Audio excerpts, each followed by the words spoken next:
Hello my wonderful people, you're welcome back once again to my YouTube channel. If you're seeing my beautiful face for the first time, my name is Tina Isoa. I'm a YouTuber currently based in Saskatchewan, Canada. Today's video I just want to share because this is one thing I have experienced. Like you guys know that all I'm doing on this channel aside lifestyle is sharing my experiences since moving to Canada, how to settle in Canada. Yes, we are going to niche down sometime later this year, but whatever be the case, I will not stop giving you guys information that will be beneficial, because I know a lot of people want to come to Canada. Canada is one of the best countries now that people are migrating to Japan to. You guys are welcome. The land is so large to accommodate us all. Okay, I think Canada is the second or the third largest country in the world aside Russia and China. I don't know, I may be wrong, but you know what it means. Okay, so you guys are welcome in advance. Yeah. If you're coming to Saskatoon, do not hesitate to let me know you're coming. Okay, if you're coming from Lagos, bring Oha.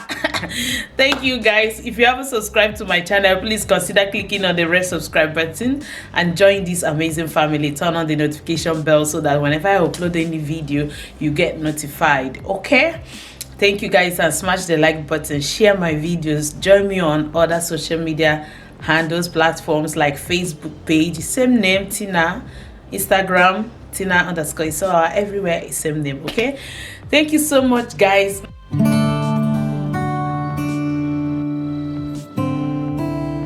Today you guys can see I'm swinging on the chair. I just want to share my experience why most immigrants are finding it hard to get job when they arrive in Canada. Mostly are getting job in their area of profession. Okay, like as much as Canada want people to come in, both skilled and unskilled. When I talk about unskilled, I'm making reference to handcraft, truck drivers and the likes of them. As much as they want those people to come, but they're actually fishing out what they want. They are not just letting any Dick and Harry get into the country. You have to have that potential for you to come into the country. And one thing, I'm not using my microphone. I told myself, Tina, you have a microphone. Anytime you're making video, use microphone. Okay, like I was saying, as much as they want people, they want more population, they are still looking out what they want. They're fishing out, they are picking, selecting the best out of the crowd to migrate to Canada. And one thing I know is that has been a constraint to me that I experienced. The number one thing, okay, before I go into the number one thing that is the constraint for me, my own analysis, I would think that as much as they are selecting you to come into the country, you are not obligated to do exactly what you are brought into the country to do. Coming into Canada is an avenue to clean your slate. I don't know if you understand what that means. Clean your board and start afresh. That is, for example, if you were in, let's say you were in health sector or you were in sales, you don't want any of those again. You want to move to the IT or marketing, or you want to just have a career switch. This is the perfect opportunity for you to come into the country, start from the entry level into the profession you want and get kick off there. Just give yourself, with your experience, just give yourself 3, 4, 5, 6 years depending on what your goal is. You will get to where you want to get. Okay, so that aside, number one thing by my own analysis or my own experience, that is a challenge why people are not getting job in Canada when they move to Canada would be not preparing enough. I am a victim, or should I say I'm a victim, or I was a victim of this, because at the time you have applied or you're trying to apply for either permanent residence or whatsoever you're applying, just want to get into Canada, your focus is just that. Okay, sometimes you may go extra mile to search on LinkedIn, professionals, search for jobs, but the intensity is not that high, and most times we focus more on getting the visa, which is, of course, the paramount is more important. But when the visa finally comes out, the next phase of project is planning. For a woman like me, all I was thinking is that I need to carry 20 pints of egusi, I need to carry dry fish, I totally forgot about my career, I totally forgot about my income, I totally forgot about when I land in Canada, what will I do? Yes, I had opportunity of the settlement organization like SOPA reached out to me through one of the groups. We filled forms. People are arriving will be arriving in Canada soon. They reached out. We had a session, but as at that point where I was having that session with them, I was like, I beg, these people should finish talking what they want to talk. Let me just go and check my list. Whether have I bought toothbrush? But as hard, as honest as I am sharing this information with you people. So I did not plan myself. I did not think about, oh, I need to prepare my resume, I need to get hold of colleagues in the profession that I want to look into, and need to ask professional questions more of. Okay, and I felt I was doing everything right, but I think, yes, I didn't do it right on that aspect, as per thinking about my career, what do I need to do and all that. But you guys, if you are yet to land in Canada and you are watching this video, you have an opportunity to reach out to me, so that, like I think I mentioned in one of my videos that I did a career mentorship program. Reach out to people. You must not be me. Reach out to people you know who are in Canada. I am moving to Canada. I'm very hopeful. Fingers crossed. Do not wait until you see your visa. Fingers crossed, I'm moving into Canada. This is the area I want. Or what do you think? What do you advise me? This is where, if you have people who will do career mentorship for you, go ahead and do it. If you have to pay money, my dear brothers and sisters, the pity you will get, you will only get it when you are outside Canada. When once you arrive here, you're paying everything in dollars. But if you are outside Canada, you find out that something that you would have paid maybe $3,000 here, they will just say, because you're in Nigeria, you pay $200,000. Like, seriously, I'm being honest with you guys. So utilize that opportunity. If you have sensed that there is green light towards you getting your visa, start making preparations.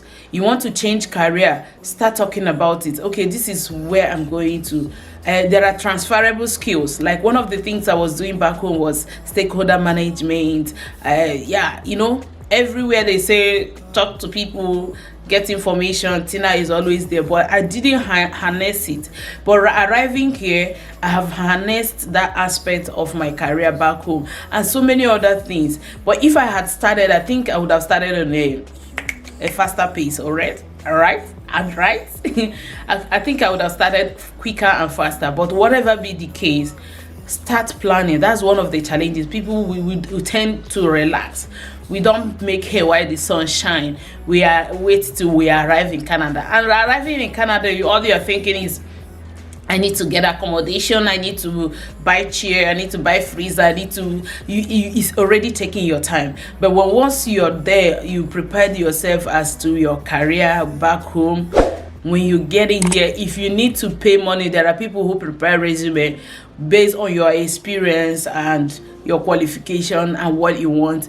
They'll just tell you to give them a full detail of all you have ever done, and discussing what you want, they will know where to channel your resume to. Your resume in Canada should not be more than 2 pages. Like I said, ideally 2 pages, but if it's 3-4, you can still scale through, but ideally it's maximum of 2 pages. So if you need to pay money to get that fixed, settled while in your home country, I think it will do you a lot good. I'm being honest. So that when you get in here, you are applying because they want to see you. The chances of you getting job in Canada, when you're in Canada, they see that you have a Canadian number, Canadian address is higher. So if you had already prepared yourself, arriving here with your phone number on your resume and your address will more or less present you to have more chances of getting interviews. Okay, I think you should make hay while the sun shine.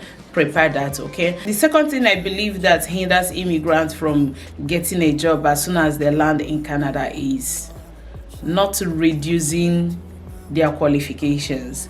Like, when you have masters and you apply, like that was this job I applied a couple of days ago. The job was specifically is in the health sector, but the job was specifically saying post secondary education. So where he said post-secondary education, and I'm adding my master's, which is postgraduate education, I'm already telling them that I'm overqualified. So if you have lots of qualifications, you have your PhD, how can I remove all these my 100 years of experience? How can I remove these qualifications that I have gathered and all that? Please, the person hiring you may see you as a not threat, may see you as being overqualified. This person is too qualified. Most of them have diploma, they don't even have degrees. They will see you that you're overqualified for the position you are applying to, and that not that you're coming to take their position, but they see it that you're coming to use them as a stepping stone to what you want. You're not coming to stay longer, and nobody wants to hire somebody after 6 months. As long as you're doing well, you're performing well, you're telling them you're moving. Nobody wants that. So just take out some of the qualifications you think you have that you can't just take away. Like you have a resume of 10 pages, they are actually things that you did, but you'll be wondering, how can I reduce this thing? Just select those ones. Job description in Canada, description, yeah. Job description and more. Of course, they will always tell you and more in Canada are always out on the job when advertising it. So pick your experiences that are relevant or related to the job description and let others rest. Like seriously, that's why applying for jobs in Canada is hard. It's like work. Looking for work in Canada is work, like seriously, because every job you are applying should have its own resume separately. Like if you have done like me, I have over 15 years experience working in the health sector. I have done different things, so I cannot put all that into one resume to applying to a job. If you're applying to a job, what are they looking for, and you have the experience on those areas, highlight all your experience that are related to that resume and use it to apply to that job only. Others, leave it. If you see another word that is related, that's why just if you apply, like you are not doing anything, you want to apply for jobs in Canada, applying to 5 jobs in a day is like I am speaking from experience. It's not easy. You have to do your cover letter. It was here that I came by and realized that cover letter is more like a necessity. Even though they don't ask for it, you have to still sell your market, let them know what you are coming in with on your cover letter. Okay, so it's really beneficial. Reduce your experience, overqualifications, all those things that are not relevant and necessary. Take them off your resume so that you can be hired. Of course, there are a lot of reasons why people are not getting jobs when they land in Canada, but one thing I must highlight, like seriously, will equally relate to the first point I gave about making hair while the sun shine. So most times, because we are not prepared when a land in Canada, we start spending our money from our home country. Like for me, who landed from Nigeria, you start spending your naira, you find out that money is going. As at that point in time, you haven't even prepared your resume. You're not even ready to start applying to jobs. You don't even know where to start. The next thing is that you start getting advices from people. Hey, just get something doing anywhere, anyhow, no matter how small, just get something doing, even if it's packing, carrying boxes and all that.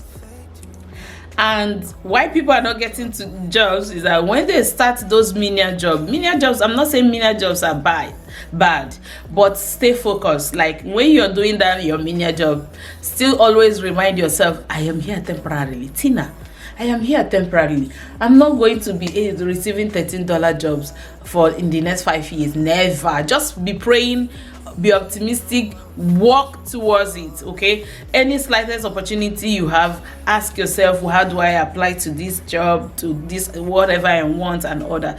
You must not take the same pace with everyone. Like me, I landed here 4-5 months. We are not even talking about looking for jobs and all that, not because we came with a lot of money, but because we knew we wanted to set our priorities right. So but if you think that your priority is to get a job in the career you want immediately. Even if you are getting a menial job, stay focused. Some people get menial job and forget. In fact, they feel so entangled. They feel so caged into the menial job. Mostly, if there are those jobs that give you opportunity to do overtime. Hey, you know, overtime can be so deceitful.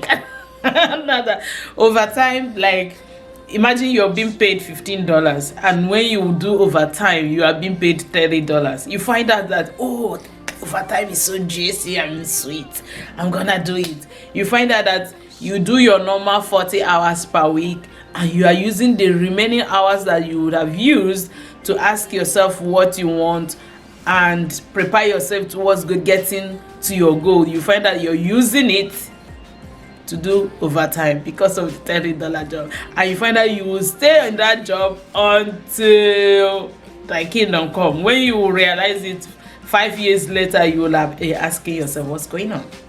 What's going on? What's going on? Why am I here? How am I here? And at that time, you'll be feeling as if, are all these other people doing the same thing that I'm doing? How did they come? And they're buying houses. Oh, that will lead me to the next video, and I'm going to share that. I don't care. So guys, have you taken anything out from this video? If you have, do me one good favor by sharing it with your friends and loved ones. Let them know that as much as it's juicy, you have a lot of work to do prior to coming to Canada. There are jobs everywhere. There are jobs in Canada, but if you don't position yourself, if you don't prepare yourself, if you don't plan yourself towards getting those jobs will be lying there waiting for who to get them, or they will be given out to another person. So that's the point of today. If you enjoyed this section, please share. Give this video a thumbs up. If you have never given any of my videos a thumbs up, please give this video a thumbs up. If you haven't subscribed to this channel, please subscribe and share with your friends and loved ones. Like I said earlier, my name is Tina Isoa. I'm a YouTuber currently based in Saskatchewan, Canada. So we'll see you some other time. Much love.